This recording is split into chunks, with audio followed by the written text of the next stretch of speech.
প্রিয় দেশবাসী, আসসালামু আলাইকুম। আপনারা জানেন যে দেশে একটা ক্রান্তিকাল চলছে। ডক্টর মোহাম্মদ ইউনূস স্যার একেবারে ইন্ডিয়ার জায়গা মতো মারছে ভাই। তাই তো বলি যে হঠাৎ করে ইন্ডিয়া পাগলামি শুরু করলে কেন? হঠাৎ করে কি এমন হয়ে গেল যে পাগলামি শুরু করলো? কিন্তু আজকে সেন দেখলাম পাগলামির আসল রহস্য। আমার ভাই ডক্টর মোহাম্মদ ইউনূস যে ইন্টারন্যাশনাল খেলোয়াড়, এটা মোদে মোদে হারে হারে টের পাইতেছে। আমরা একটা কঠিন পরিস্থিতি মোকাবেলা করছি। অবশ্যই সেটা স্বস্তিদায়ক নয়, তবে ক্ষেত্রে আরও জটিল বিষয় হলো যে আরও কঠিন পরিস্থিতি আসতে চলেছে।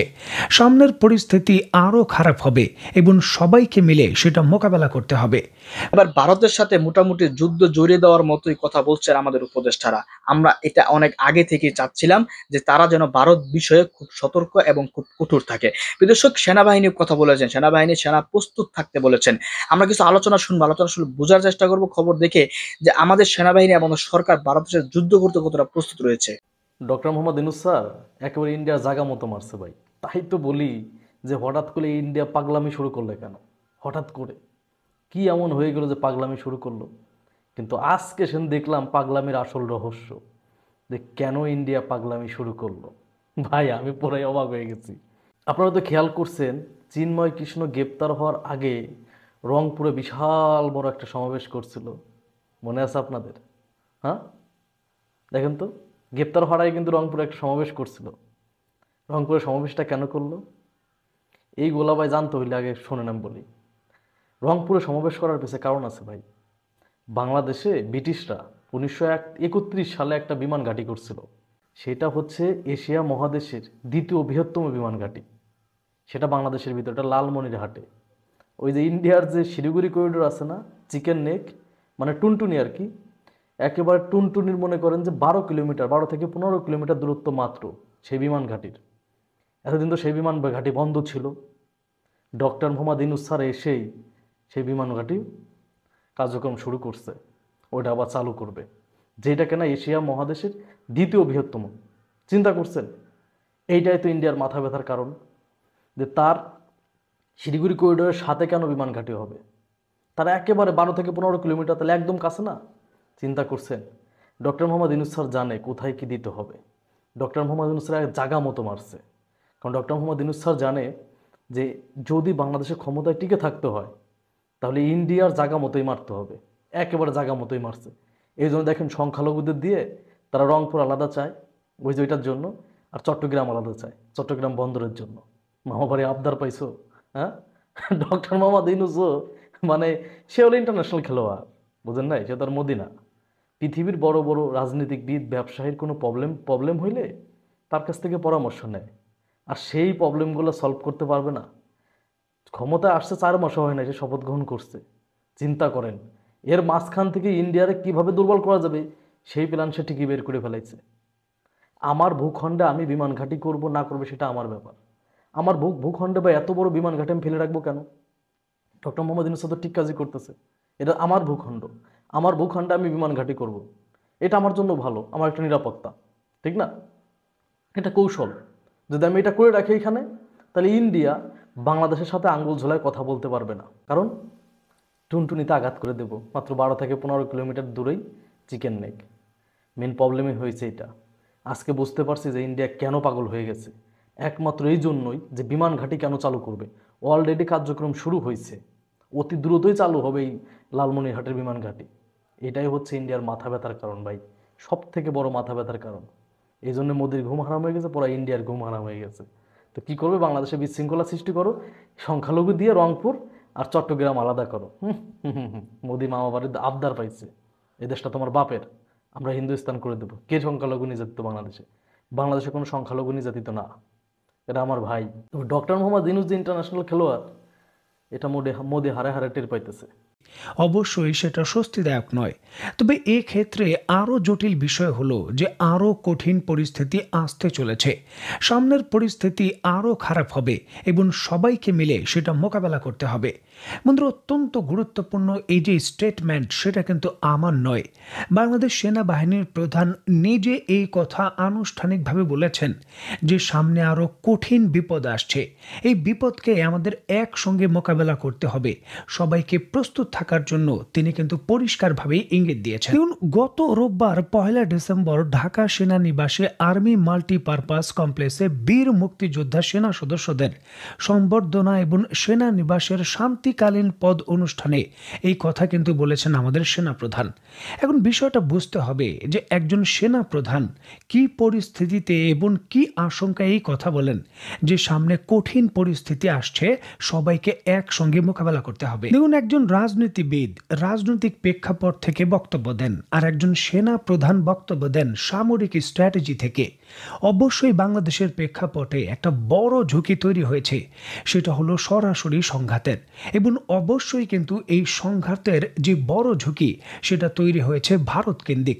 আমি আপনাদের বলেছি যে ভারত উত্তর পূর্বাঞ্চলে প্রচুর পরিমাণে সামরিক সমাবেশ করেছে, যে জিনিসটা কিন্তু বাংলাদেশ সেনাবাহিনী নজরে রাখছে। দেখুন, এটা ঠিক, বর্তমানে পাকিস্তান এবং চীনের সঙ্গে ভারতের সীমান্ত উত্তেজনা চলছে, তবে বাংলাদেশের সঙ্গে কিন্তু নয়। বাংলাদেশের সঙ্গে ভারতের যে 4096 কিলোমিটারের বর্ডার রয়েছে সেটা অনেকটাই কিন্তু শান্ত। বিশেষ করে মেঘালয়ের 443 কিলোমিটার, ত্রিপুরার প্রায় 856 কিলোমিটার এবং মিজোরামের 318 কিলোমিটার, এখানে কোনো ঝামেলা নেই। এমনকি পশ্চিমবঙ্গের সঙ্গে আমাদের সর্ববৃহৎ যে 2217 কিলোমিটারের বিশাল সীমান্ত রয়েছে সেটাও কিন্তু অনেকটা শান্ত। এত কিছুর পরও নজিরবিহীনভাবে যে পশ্চিমবঙ্গের বিমান ঘাঁটি, যেখানে কোনো ধরনের ঝুঁকি নেই, চীনের পক্ষ থেকেও নেই আবার পাকিস্তানের পক্ষ থেকেও নেই, অনেকটা দূরে, সেই পশ্চিমবঙ্গের বিমান ঘাঁটিতে জরুরি ভিত্তিতে ভারত সরকার ফ্রান্সের তৈরিকৃত নতুন আধুনিক যে রাফায়েল যুদ্ধ বিমান রয়েছে সেটা মোতায়েন করেছে। এবং এই যুদ্ধ বিমানগুলো বাংলাদেশ সীমান্ত থেকে খুব একটা বেশি দূরে নয়, মাত্র 15 থেকে 20 কিলোমিটার দূরে নিয়মিতই কিন্তু টহল দিচ্ছে। অত্যন্ত গুরুত্বপূর্ণ এই বিষয়টিকে কেন্দ্র করে ভারতীয় সংবাদ মাধ্যম দ্য হিন্দু তাদের খবরে নিশ্চিত করেছে চীন সীমান্ত থেকে ভারত তার 101 স্কোয়াড্রন থেকে অন্তত 2টি রাফেল যুদ্ধ বিমান পশ্চিমবঙ্গের যে হাসিমারা এয়ারবেস রয়েছে সেখানে তারা মোতায়েন করেছে। এছাড়াও বিহার এবং ঝাড়খণ্ডের ভেতরও তারা আলাদাভাবে এই রাফেল যুদ্ধ বিমান মোতায়েন করেছে। এবং দেখুন, ভৌগোলিকভাবে পশ্চিমবঙ্গের অবস্থান এমন জায়গায় যেখান থেকে পাকিস্তানের ঝুঁকিও নেই, আবার চীনেরও কিন্তু বড়ভাবে কোনো ঝুঁকি নেই। এমন একটি জায়গার ভেতর হঠাৎ করেই রাফেল যুদ্ধ বিমান মোতায়েন এবং এর সঙ্গে সঙ্গে 101 স্কোয়াড্রনের যে Su-30 যুদ্ধ বিমান রয়েছে সেগুলোকেও ডেকে পাঠানো হয়েছে। অত্যন্ত গুরুত্বপূর্ণ এই ইস্যুটিকে কেন্দ্র করে ভারতীয় সংবাদ মাধ্যমগুলো আরও নিশ্চিত করছে যে ভারত সরকার কানাডার কাছ থেকে স্পাই করার জন্য বা নজরদারি করার জন্য যে গ্লোবাল 5000 নামক যে বিমানগুলো ক্রয় করেছিল তার অন্তত পক্ষে 2 থেকে 3 ইউনিট তারা বাংলাদেশের সীমান্তে মোতায়েন করেছে এবং এগুলো কিন্তু সরাসরি বাংলাদেশের ভেতর এখন নজরদারি করছে। স্ক্রিনে নিশ্চয়ই আপনারা দেখতে পাচ্ছেন, এটি হলো কানাডার তৈরিকৃত গ্লোবাল 5000 নামক স্পাই প্লেন, যার মাধ্যমে যে কোনো দেশের বর্ডারে এটা উড্ডয়ন করে তার দেশের ভেতর সর্বোচ্চ 250 কিলোমিটার দূর পর্যন্ত নজরদারি করতে পারে। মানে এটাকে যদি ভারত সরকার আমাদের উত্তর পূর্বাঞ্চলীয় ভারতের যে এলাকা রয়েছে ওই বর্ডারে ব্যবহার করে, তাহলে ঢাকা পর্যন্ত নজরদারি করতে পারবে। এটা কিন্তু এই বিমান দিয়ে করা সম্ভব। বিষয়টা হলো যে ভারত তার উত্তর পূর্বাঞ্চলে বিপুল পরিমাণে সেনা সদস্য মোতায়েন করেছে, যার পরিমাণও কিন্তু 35,000-এর বেশি রিসেন্টলি তারা মোতায়েন করেছে। এছাড়াও তারা সেই জায়গায় মোতায়েন করেছে যুক্তরাষ্ট্রের তৈরিকৃত M777 হাউটজার এবং পিনাকা মিসাইলও সেই জায়গায় মোতায়েন করা হয়েছে। আর নতুন করে কিন্তু খবর এলো যে রাফেল যুদ্ধ বিমান মোতায়েন করা হয়েছে পশ্চিমবঙ্গ বর্ডারের কাছে। এখন এত বিপুল পরিমাণে সেনাবাহিনী এবং এত সামরিক শক্তি ভারত সরকার আসলে বাংলাদেশের বর্ডারের চারদিকে কেন মোতায়েন করছে? দেখুন, বিষয়টিকে কেন্দ্র করে ভারতের যিনি প্রতিরক্ষা মন্ত্রী রাজনাথ সিং আজ থেকে 1 মাস পূর্বেই কিন্তু তার স্টেটমেন্টে এটা পরিষ্কার করেছেন। কোনো ধরনের রাগ ঢাক না রেখেই তিনি তার সামরিক বাহিনীকে অর্ডার দিয়েছিলেন বাংলাদেশের বিরুদ্ধে যুদ্ধ করতে হবে, সর্বোচ্চ প্রস্তুতি নাও। এই কথা কিন্তু তিনি প্রকাশ্যেই বলেছিলেন। এবং বিষয়টা হলো, বাংলাদেশ একটি স্বাধীন সার্বভৌম দেশ এবং ভারতও একটি স্বাধীন সার্বভৌম দেশ। ভারত তার নিজের এলাকায় নিজের দেশের ভেতর সামরিক শক্তি মোতায়েন করবে করবে, বৃদ্ধি করবে, এটা স্বাভাবিক বিষয়। তবে সীমান্ত এলাকায় অন্য দেশের যারা সামরিক বাহিনী থাকেন এই জিনিসগুলোকে একটু ভিন্নভাবে দেখেন। দেখুন, সীমান্ত এলাকায় পাহারা দেওয়ার জন্য বা নিজের দেশকে রক্ষা করার জন্য সামরিক শক্তি মোতায়েন থাকবে, তবে সেটা থাকবে অ্যাসল্ট রাইফেল এবং বিভিন্ন ধরনের যে মেশিন গান এবং সাধারণ অস্ত্র নিয়ে। যদি সীমান্ত এলাকায় হেভি কোনো আর্টিলারি সিস্টেম, মিসাইল সিস্টেম বা বড় কোনো যুদ্ধাস্ত্র যেমন যুদ্ধ বিমানের মতো শক্তি মোতায়েন করা হয়, তখন কিন্তু এই জিনিসটাকে যে কোনো দেশই তার থ্রেট হিসাবে বিবেচনা করে।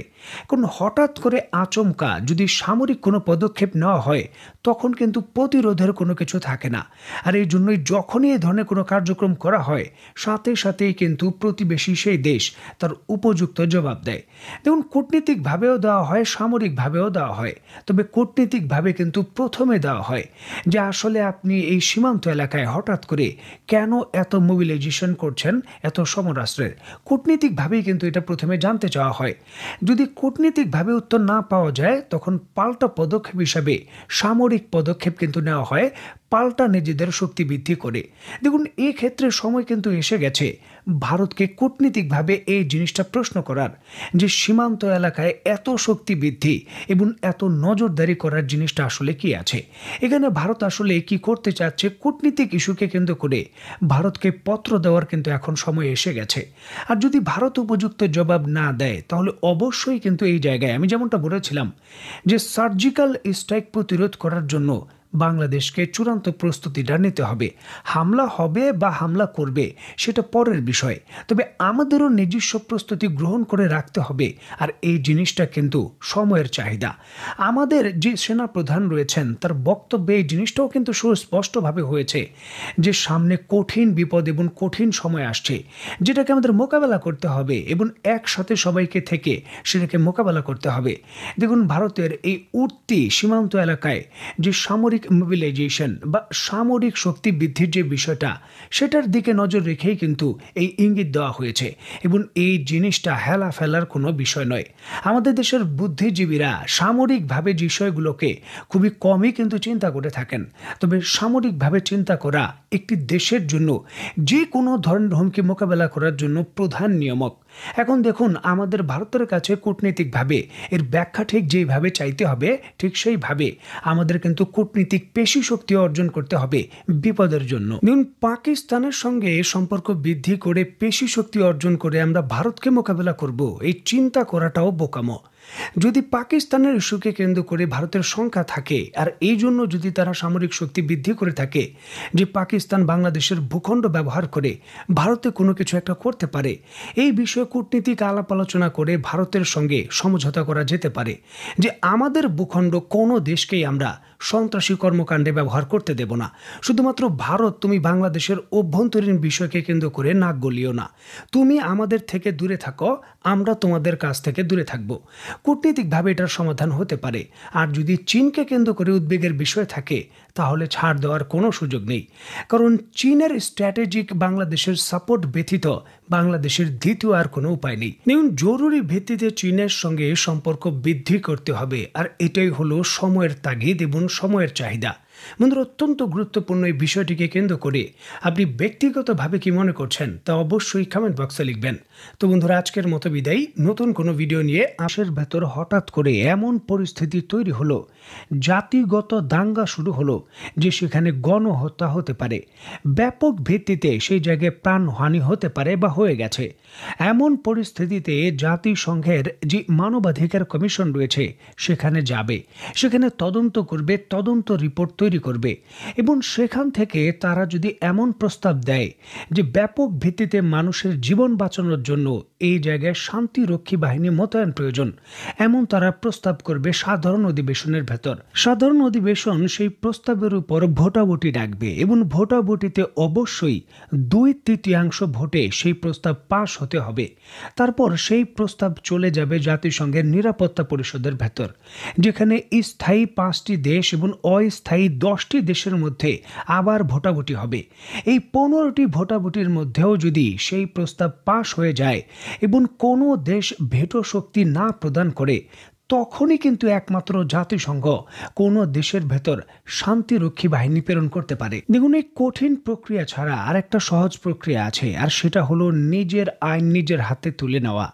যদি কোনো দেশ প্রতিবেশী দেশের ভেতর অতর্কিত আক্রমণ করে এবং সেই দেশের ভূখণ্ড, একটা বড় ভূখণ্ড দখল করে নেয়, দীর্ঘ সময় দখল করে রাখে, তারপর সে আন্তর্জাতিকভাবে নিরাপত্তা পরিষদে আবেদন জানায় যে আমি এখন এই দেশের ভূখণ্ড ছেড়ে দেব, আমি চলে যাব, সুতরাং আপনারা এর নিরাপত্তা নিশ্চিত করুন, তখন কিন্তু আর ভোটাভুটির প্রয়োজন হয় না। তখন জাতিসংঘ নিজে থেকেই শান্তিরক্ষী প্রেরণ করে সেই অঞ্চলের দেখভালের জন্য। সুতরাং এই জায়গায় প্রথম প্রসেসিংয়ে না গিয়ে দ্বিতীয় প্রসেসিংয়ের মাধ্যমেই কিন্তু শান্তিরক্ষী প্রেরণ করা যায়। মানে রাশিয়া এখন চাইলেই কিন্তু ইউক্রেনের ভেতর শান্তিরক্ষী বাহিনী মোতায়েন করতে পারে, কারণ যেহেতু আক্রমণের পর তার হাতে কন্ট্রোল রয়েছে এবং তিনি যদি কন্ট্রোল ছেড়ে দিতে চান তাহলে তিনি ডাকলেও ডাকতে পারবেন নিরাপত্তা পরিষদের শান্তিরক্ষী বাহিনীদের। ভেটো প্রস্তাব কোনো কাজে আসবে না। এমন প্রশ্ন আসতেই পারে আজকের এই ভিডিওতে এই কথাটা আমি কেন বললাম। দেখুন, এর যৌক্তিক কারণ আছে। কারণ আমাদের প্রতিবেশী দেশের যে রাজ্য রয়েছে পশ্চিমবঙ্গ, তার যিনি মুখ্যমন্ত্রী রয়েছেন মমতা ব্যানার্জি, রিসেন্টলি ভারতের প্রধানমন্ত্রীর কাছে আনুষ্ঠানিকভাবে বাংলাদেশের অভ্যন্তরে হস্তক্ষেপ করে শান্তিরক্ষী বাহিনী প্রেরণের জন্য তিনি চিঠি দিয়েছেন।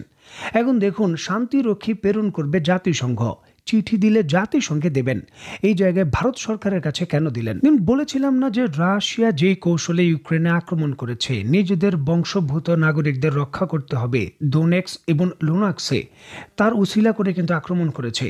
মমতা ব্যানার্জি এই দ্বিতীয় অপশন, মানে বাংলাদেশে আক্রমণ করে নির্দিষ্ট এলাকা দখল করে জাতিসংঘকে তারপর ডেকে সেই জায়গায় মোতায়েনের জন্য চিঠি দিয়েছে। সুতরাং এটাকে সরাসরি বাংলাদেশের আক্রমণ হিসাবেই কিন্তু আপনি বিবেচনা করতে পারেন, যে বাংলাদেশে আক্রমণ করার জন্য নরেন্দ্র মোদীর কাছে চিঠি দিয়েছেন মমতা। এবং এই বিষয়টাকে আসলে আমরা কিভাবে দেখব? রাজনীতির জন্য রাজনীতি নাকি একটা জেনুইন থ্রেট, কিভাবে দেখব? দেখুন, এই জিনিসটাকে আমাদের জেনুইন থ্রেট হিসেবে বিবেচনা করতে হবে, যদিও এখানে রাজনৈতিক মেরুকরণ রয়েছে। দেখুন, 2018 সালের দিকে ভারত অর্থনৈতিকভাবে চাপে ছিল, বিশেষ করে মুদ্রা পরিবর্তনের কারণে তাদের অর্থনীতি স্লো হয়ে গিয়েছিল। বিষয়টিকে কেন্দ্র করে ভারত সরকার প্রচণ্ডভাবে চাপে ছিল। ভারতের বিজেপি সরকার এই ইস্যুটিকে ধামাচাপা দেওয়ার জন্য এবং নিজেদের জনপ্রিয়তা বৃদ্ধি করে নির্বাচনের তরি পাড়ি দেওয়ার জন্য পাকিস্তানের ভেতরে সার্জিক্যাল স্ট্রাইক করে, যদিও ওই সময় বিরোধী দলের এতে কোনো সমর্থন ছিল না। বর্তমান সময়েও কিন্তু বিষয়টা একইভাবে গণ্য করার সময় এসে গেছে। কারণ বিজেপি সরকার তার জনপ্রিয়তা অনেকটাই হারিয়েছে। এমতো অবস্থায় বিরোধী দলের চাপ রয়েছে বাংলাদেশের ইস্যুকে কেন্দ্র করে বড় কিছু করার। সুতরাং ভারত সরকার, বিশেষ করে বিজেপি সরকার, নিজেদের এই জনপ্রিয়তা বাড়ানোর জন্য বাংলাদেশের প্রেক্ষাপটে সীমিত পরিসরে হলেও কিছু করা যায় কিনা এই ইস্যুটি কিন্তু বারবার শুধু ভেবে চিন্তে নয়, বরঞ্চ স্ট্র্যাটেজিকভাবেও বিবেচনা শুরু করে দিয়েছে। দেখুন, এই বিষয়টি কিন্তু ভাবতেও অবাক লাগে যে ভারতের মতো দেশ তাদের উত্তর পূর্বাঞ্চলে মণিপুরের যে অবস্থা, গত প্রায় 1 বছরের বেশি সময় ধরে সেখানে মানবাধিকার বলতে কোনো কিছু নেই। কুকি সম্প্রদায় এবং মেথি সম্প্রদায়ের মধ্যে পরিস্থিতি এতটাই জটিল আকার ধারণ করেছে যে বারবারই কিন্তু খবর হচ্ছে ওই অঞ্চলের ভেতর সাধারণ মানুষের মানবাধিকার লঙ্ঘনের। বিশেষ করে মহিলাদের ক্ষেত্রে যেই ধরনের আচরণের তথ্য আসছে সেটা আন্তর্জাতিক আইনের একেবারে পরিপন্থী। জরুরি ভিত্তিতে ভারতের মণিপুরের ভেতর শান্তিরক্ষী বাহিনী মোতায়েন প্রয়োজন। এই জায়গায় মমতা ব্যানার্জি নিজের দেশের মানুষকে ভালো না পেশে কেন বাংলাদেশকে নিয়ে এত ভালোবাসা দেখালেন, সেটাই কিন্তু প্রশ্ন। জরুরি ভিত্তিতে মণিপুরের ভেতর শান্তিরক্ষী বাহিনী মোতায়েন প্রয়োজন এবং ভারতের যদি এক্ষেত্রে সক্ষমতা না থাকে, বাংলাদেশও কিন্তু প্রস্তুত রয়েছে মণিপুরের ভেতর শান্তিরক্ষী প্রেরণের জন্য।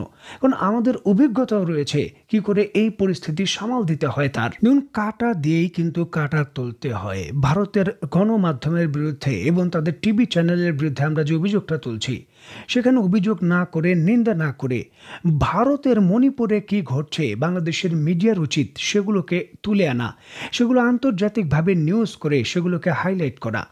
যে সকল মণিপুরের ভুক্তভোগী রয়েছেন তাদের যে অনলাইন ইন্টারভিউ রয়েছে সেগুলো নেওয়া, প্রয়োজন পড়লে সেগুলো ইংরেজি মাধ্যমে ইন্টারভিউ নেওয়া, যাতে বিশ্ব বুঝতে পারে যে আমাদের দেশের মধ্যে যারা সংখ্যালঘু রয়েছেন ভারত থেকে আসলে কতটুকু নিরাপদ এবং আমরা তাদের বিষয়ে কতটুকু কনসার্ন।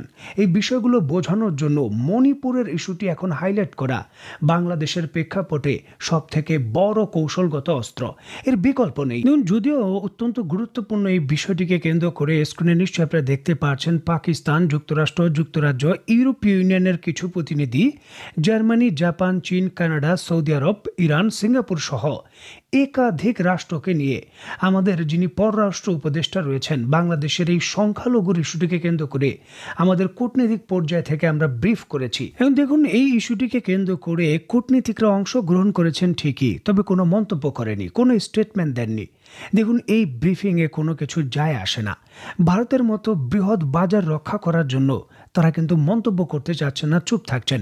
সুতরাং বাংলাদেশের এখন সময় এসে গেছে অ্যাকশন নেওয়ার, বিশেষ করে মণিপুরের ইস্যুকে কেন্দ্র করে কূটনীতিকভাবে বিবৃতি দেওয়ার। অত্যন্ত গুরুত্বপূর্ণ এই বিষয়টিকে কেন্দ্র করে বলে রাখা ভালো যে এখানে কিন্তু ভারত এবং বাংলাদেশ দুই দেশের সাধারণ মানুষই সরাসরি এই রাজনৈতিক খেলার অংশ হিসাবে, নিজের অনিচ্ছাকৃত অংশ হিসাবেই আমরা কিন্তু ক্ষতিগ্রস্ত হই। দেখুন, এইখানে একটা ট্রেন্ড শুরু হয়েছে যে ভারতের সাধারণ মানুষ বলছে বাংলাদেশের মানুষকে চিকিৎসা দেবে না, পণ্য প্রেরণ করবে না, বা বাংলাদেশের পক্ষ থেকেও বলা হচ্ছে যে এটা করব সেটা করব, চিকেন নেক দখল করব। যদি আপনি রাজনৈতিক পরিচয়গুলো যাচাই বাছাই করেন, এরা কেউ কিন্তু সাধারণ মানুষ নয়, এরা সবাই কিন্তু রাজনীতির অংশ। তারা রাজনীতিকে হাতিয়ার হিসেবে ব্যবহার করে নিজের ফায়দা লুটতে চাচ্ছে, আর ক্ষতিগ্রস্ত হচ্ছে বাংলাদেশের সাধারণ মানুষ এবং ভারতের সাধারণ মানুষ। দেখুন, বাংলাদেশ প্রতি বছর ভারত থেকে 13 থেকে 14 বিলিয়ন ডলারের পণ্য আমদানি করে, যার একটা সিংহভাগই কিন্তু আমরা আমদানি করি পশ্চিমবঙ্গ থেকে। মানে পশ্চিমবঙ্গের অর্থনীতিতে আমাদের যোগদান কিন্তু রয়েছে। আমাদের দেশে আলু, পটল, চিনি এগুলো বন্ধ করে দিলে বাংলাদেশের মানুষ না খেয়ে মারা যাবে, এমনটা ভাবার কোনো অবকাশ নেই। আবার এই ধাক্কা বাংলাদেশের মানুষের সাথে সাথে ভারতের মানুষের উপরও যে পড়বে না, সাধারণ মানুষের উপরও যে পড়বে না, সেটা ভাবারও কিন্তু কোনো অবকাশ নেই। বর্তমানে একটা পরিস্থিতি তৈরি হয়েছে, এই পরিস্থিতি যতটা সম্ভব আলাপ আলোচনার মাধ্যমে দ্রুত শান্ত করে একটা স্থিতিশীল পরিবেশে যাওয়াটাই এখন কাম্য। দেখুন, আমরা কখনোই চাই না পাকিস্তান এবং ভারত সীমান্তে যা হচ্ছে, চীন এবং ভারত সীমান্তে যা হচ্ছে, বাংলাদেশ এবং ভারত সীমান্তে তাই হোক, কারণ এটা অবশ্যই বাংলাদেশ এবং ভারত দুই পক্ষের জন্যই কোনো শুভকর কোনো কিছু আনবে না। সুতরাং এই জিনিসটা ভারতের বাংলাদেশের মানুষের যে পালস রয়েছে সেটা বুঝতে হবে। বাংলাদেশের মানুষ আসলে সমতার ভিত্তিতে প্রতিবেশীর সঙ্গে শান্তিপূর্ণ যে সহাবস্থান চায় সেটা কিন্তু বুঝতে হবে, আর সেইভাবেই কিন্তু আচরণ করা উচিত, কারণ সহাবস্থানই পারে দুই দেশের সমৃদ্ধিকে অগ্রগতিতে নিয়ে যেতে। তো বন্ধুরা, অত্যন্ত গুরুত্বপূর্ণ এই বিষয়টিকে কেন্দ্র করে আপনি ব্যক্তিগতভাবে কি মনে করছেন তা অবশ্যই কমেন্ট বক্সে লিখবেন। তো বন্ধুরা, আজকের মতো বিদায়, নতুন কোনো ভিডিও নিয়ে আবার দেখা হবে। সেই পর্যন্ত দর্শক, আলোচনা শুনেছেন, সেনাবাহিনীর কথা শুনেছেন, সেনাবাহিনী প্রস্তুত থাকতে বলেছেন, এবং আসিফ নজরুল স্পষ্টই বলেছেন যে এটা হাসিনার বাংলাদেশ নয়। এই কথাগুলো হয়তোবা যদি আরো আগে বলা হয়তো আমার মনে হয় ভারত একটুটা হলেও তাদের মাথায় ঢুকতো। এখন এই কথাগুলো বলে কাজ হচ্ছে না, কারণ এখন তারা উগ্রতার যে শেষ ধাপে চলে এসেছে। যাই হোক, আমরা এখনো চাই আপনারা ভারত বিরোধী কর্মকাণ্ড করেন, আপনারা ভারতকে উপযুক্ত জবাব দেন, ভারতের যে সমস্ত স্যাটেলাইট চ্যানেল আছে সেই চ্যানেলগুলো বাংলাদেশে বন্ধ করেন, ওদের পাদানিটা ছুটে যাবে। ওরা তো আমাদের হাসপাতাল বন্ধ করে দিচ্ছে, আমাদের চিকিৎসা দিবে না। আমরা চিকিৎসার জন্য বিশ্বের অন্য দেশে যেতে পারবো, কিন্তু বাংলাদেশ ছাড়া ভারত কলকাতার হসপিটালগুলো পঙ্গু হয়ে যাবে, সেই হসপিটালগুলো গরুর খামারে পরিণত হবে। এই ব্যবস্থাটা আমাদের তৈরি করতে হবে।